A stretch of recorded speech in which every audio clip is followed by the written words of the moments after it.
Hi, everybody. Um, okay, so I know I talk about soaps all the time.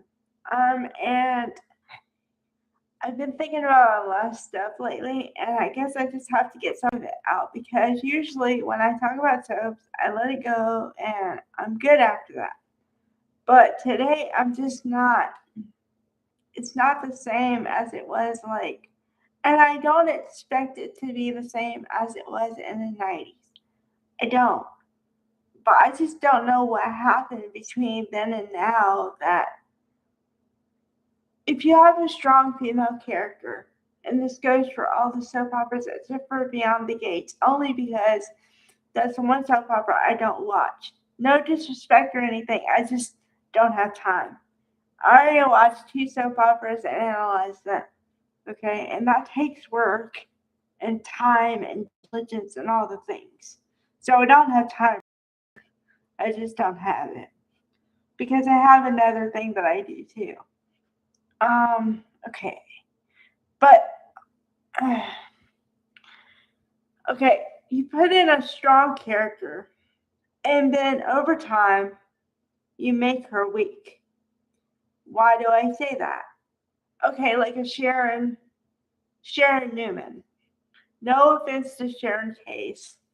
And I'm kind of sorry you have the same name because I have to keep um, talking about I don't, the character. I don't have a problem with the actress. All right. And I don't really have a problem with the character either. I just have a problem with the way they've written her in the last bit here. She used to be take no prisoners, I'll take care of myself. And now, combined with Nick's savior complex and her always being the damsel in distress, which when did Sharon Newman become the damsel in distress? I don't get it. Every year she's in some kind of peril, and apparently the only one who can save her is Nick. But yet they don't put them together romantically. Why? God knows they've tried them with every other coupling, and it doesn't work. So what are you gonna do? Just have them perpetually single just because? Now, okay, for all the single people out there, okay, this is my left hand. Notice I don't have a ring on this finger. The finger. I've never had a ring on that finger.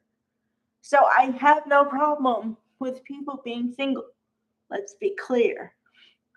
I just happen to notice that apparently they want certain people to be perpetually single so that they might, quote, might get together. But they never do. So what are you doing to us? And I'm not even talking about them exclusively. Say you like a couple, like Sally and Billy, for example, just because they've been on a lot. Okay, I could pick anybody. I just happened to think of them first.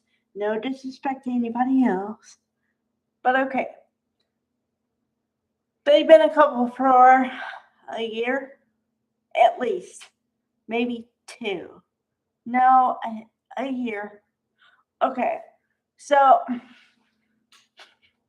which is kind of funny because I only laugh because I have this theory that they put all the couples together for a year and then somehow they make them break up.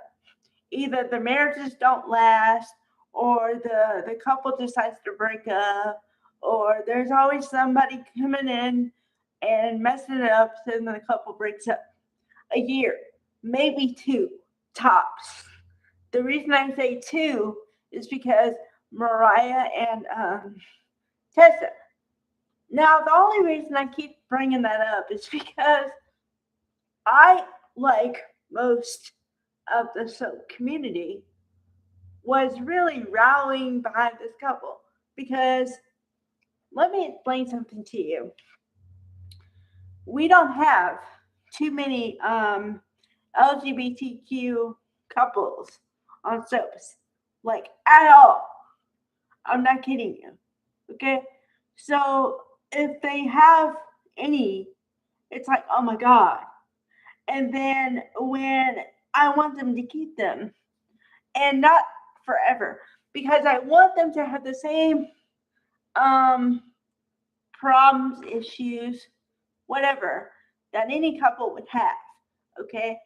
But the way they disintegrated Tessa and Mariah is obnoxious, outrageous, all the things. Okay? Because they give him a lovely courtship story, they give him a beautiful wedding, an actual wedding, dresses, the thing, everybody involved, like a normal wedding. And then they blow them up. Why? Because even though they're supposed to be a strong soap couple, Mariah has issues, demons, and apparently she can't face alone, but she doesn't want to burden Tessa with them because she thinks it'll be too much and Tessa won't be able to handle it. Why'd you get married then? Aren't you supposed to find the partner that's gonna go through life with you and like go through the ups and downs and everything? Okay, so what's the point then? Okay, and what's funny is like I like Michael Grasade as Daniel. I've talked about it. I had a crush on him before he was engaged. I try to be respectful, no disrespect to the fiance, none. But he's hot. I say this all the time. He's a hot man. Okay. So I like him.